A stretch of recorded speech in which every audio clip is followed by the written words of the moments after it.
have come here to chew bubblegum and kick ass. And I'm all out of bubblegum.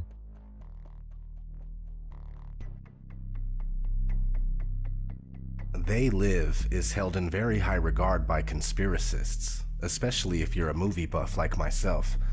This movie was, or is, the Matrix of the 80s, a film that portrays a sinister hidden reality most people can relate to because they know deep down that something in the world just isn't right.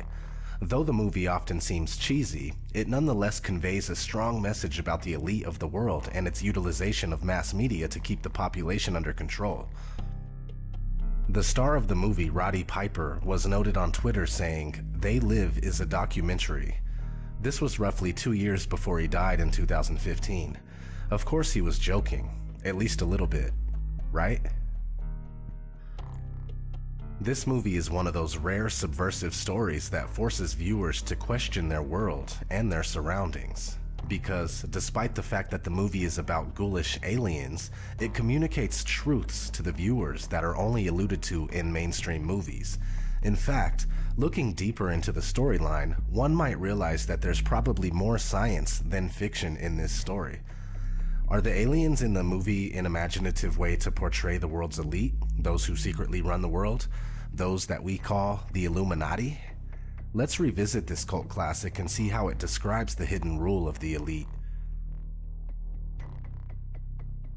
Right from the beginning, as we see Nada walking around Los Angeles with his backpack, the movie sets a particular mood. Something is not quite right.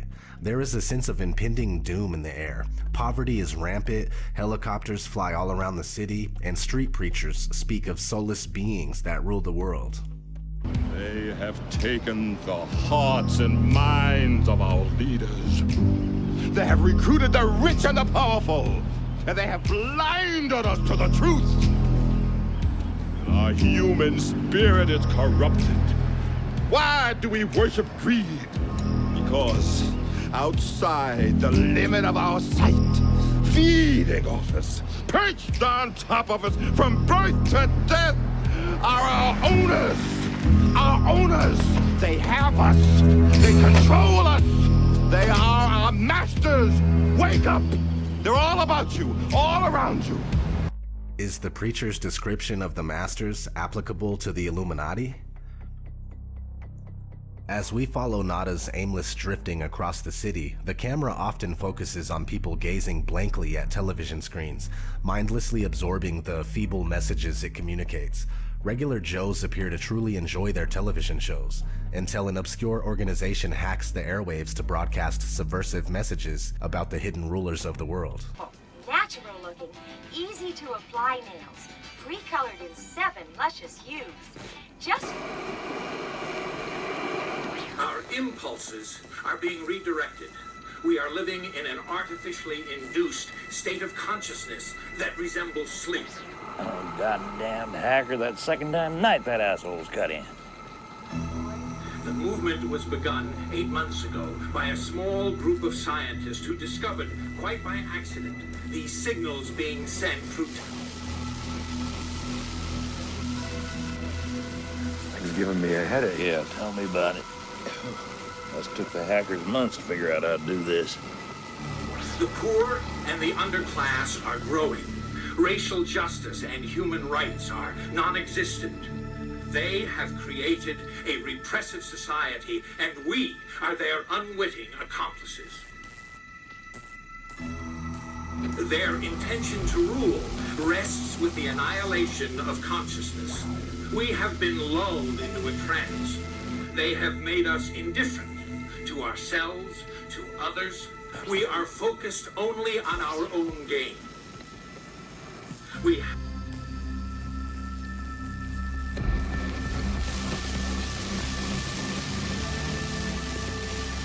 Please understand, they are safe as long as they are not discovered. That is their primary method of survival. Keep us asleep, keep us selfish, keep us sedated.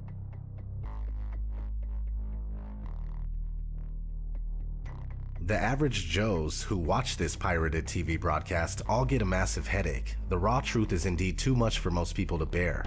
One such viewer switches the channel after telling the guy on TV, "Blow it out your ass." Just like today, most people do not want to hear about this kind of stuff.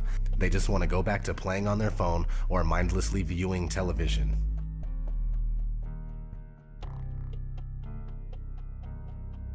Nada realizes that the street preacher and the man on television are connected through a local church. When he sneaks into the church, he discovers that it's actually the headquarters of an underground organization. On a wall inside the church is written, "They live, we sleep," a phrase that describes the fundamental difference between the elite and the masses. Those in power know the truth about the world and possess the means and power to truly live. The rest of the population is sedated, dumbed down, and manipulated into a zombie-like state in order for it to be easily manageable. Nada learns that the rebellious organization is attempting to recruit people to take down the rulers. However, a few days later, Nada sees just what happens to those who plot against those in power. Helicopters, bulldozers, and police in full riot gear raid the place, destroy everything, and arrest the members of the underground organization. That is how the elite respond to contrary views. After witnessing the violent police shakedown, Nada begins to realize that something is wrong in America. The guy who believed in working hard and following the rules is starting to believe that something is completely out of place here. Determined to learn more, Nada re-enters the church and finds a few interesting things. First, "They live, we sleep" has been painted over. They don't want that message to be known. More importantly, Nada discovers a box full of sunglasses. While the sunglasses appear on the surface to be worthless, they actually provide Nada with the greatest gift of all, the truth. When he has the sunglasses on, Nada sees through the smoke and mirrors projected by advertisement and mass media. He only sees the core of their message and the only reason why they exist. No matter which magazine Nada flips open, he sees the same subliminal messages, which tells a lot about the true function of celebrity and fashion magazines. Despite the fact that they are all different, they all ultimately serve the same purpose, to reinforce messages from the elite to the masses. Nada also quickly understands the truth about money. It brings a whole new meaning to the phrase, "In God we trust." Nada's most shocking discovery concerns the people around him. Some people are not human. They are from another race that has infiltrated society. Nada realizes that they are everywhere and that they hold positions of power, like this politician giving a speech on television.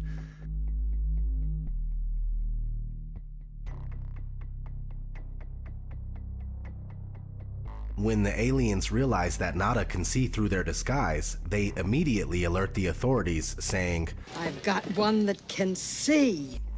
Being able to see is obviously frowned upon by the aliens. They do not like to be exposed. Nada quickly becomes a social outcast and aliens start closing in on him. I don't like this one bit. Nada and everyone in the city are constantly monitored by flying surveillance cameras that are oddly similar to the new unmanned drones that are currently appearing around the world. Flying surveillance cameras were considered science fiction in 1988. They are now a reality. The concept of truth-seeing sunglasses is an interesting way to illustrate the importance of knowledge in one's worldview. Two people can be looking at the exact same thing, yet perceive two very different realities, depending on the level of information and awareness possessed by each person. Nada's sunglasses can therefore represent one's knowledge of the truth, which allows a clear perception of reality. Upon learning the appalling truth about the world, Nada feels the need to share this vital information with his friend, Frank. Nada, however, quickly realizes that some people do not want to hear about the truth. In fact, many actually get angry and offended at the simple mention of something that alludes to it. When Nada asks Frank to put the sunglasses on so he can see what he sees, Frank firmly refuses and calls him a crazy mother. Nada replies with another classic line. Either put on these glasses or start eating that trash can. Followed by one of the longest one-on-one fight scenes I have ever seen in my life. A scene that is dragged out for so long that it becomes utterly absurd and even comical. While the scene maybe appears ridiculous, it says something about the difficulty of making regular average people wake up from their blissful ignorance. Frank finally sees the truth. All it took was Nada to beat the crap out of him, sticking the sunglasses on his face against his will and forcing him to look around. Yes, convincing other people of the truth can be a hard task. The two bros are then invited to a secret meeting of the underground organization that is attempting to rid the Earth of aliens. During the meeting, Nada and Frank are given truth-seeing contact lenses. The sunglasses gave truth-seers a nasty headache, especially when they are taken off. When first exposed to the truth, adapting to the new reality can indeed be difficult and even painful. However, after a while, it becomes a seamless part of a person, a little like wearing contact lenses. Nada and Frank also learn that humans are being recruited by the aliens in exchange for wealth and power. As the leader of the underground organization says, Most of us just sell out right away. it is rather easy to make a correlation between the movie and the actual politicians and celebrities we've seen in the past who readily sell their soul to the Illuminati in exchange for wealth, power, and celebrity status. However, the meeting doesn't last long as the police barge in and start shooting everyone in there. They are designated as a terrorist organization by the elite. Nada and Frank manage to escape and accidentally find themselves behind enemy lines in the aliens' underground base. While exploring the alien base, Nada and Frank stumble upon a party thrown by the aliens for human collaborators to thank them for their partnership. Although humans will never be considered equals to the aliens, those who sell out to them get monetary benefits, much like those who are not part of today's elite who nevertheless sell out to push the elite's New World Order agenda. Our projections show that by the year 2025, not only America, but the entire planet will be under the protection and the dominion of this power alliance. The gains have been substantial, both for ourselves and for you, the human power elite. Frank and Nada then discover the source of the aliens' brainwashing signals, a television studio. The aliens use the network to broadcast hypnotic and subliminal signals to humans, blinding them from the truth about their rulers and the world. This is hardly science fiction. The message that is communicated here is that mass media is the elite's favorite tool to indoctrinate the masses and keep them in servitude. Nada realizes that the only way to save humanity from the grips of the aliens is to go to the roof of the TV station's building to take down the emitter of the subliminal messages, disguised as a satellite dish. Indeed, without an elite-controlled mass media, indoctrinating the masses will be a lot more difficult. So Nada and Frank start shooting their way towards the roof. Not an easy task. Nada met Holly Thompson, a Cable 54 network executive, at the beginning of his wild rampage. While this lady appeared to be nice at first, she tried to mislead, deceive, and even kill Nada during his quest. She ends up shooting his pal Frank in the head. She's the equivalent of a disinformation agent trying to stop any resistance to the established system. While Nada appears to be somewhat enamored with her, she always somehow brings trouble. During the terrorist organization meeting, Holly infiltrated the group posing as a sympathizer and claiming that Cable 54 was clean and not the source of the alien signal, which was false and misleading. Today, disinformation is widely used by the elite to confuse and mislead those who attempt to discover the truth about the world. While Nada rushes towards the roof of the network's building, Holly appears again, claiming that she wants to help him. However, she is simply trying to kill him before the mission is accomplished. She is therefore another human that sold out to the aliens, being used to disrupt non-corrupted humans attempting to liberate themselves and others.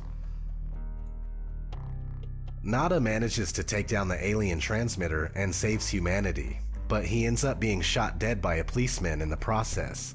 Nada therefore becomes a quintessential hero, sacrificing his life for the greater good of humanity. Even though it cost his life, Nada visibly does not regret exposing the aliens to the world. With his last ounce of strength, Nada gives the aliens a unique parting gift.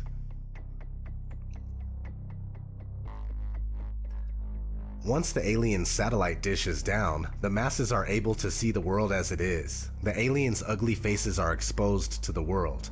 TV viewers all over now realize that those giving the daily news were also those who controlled them.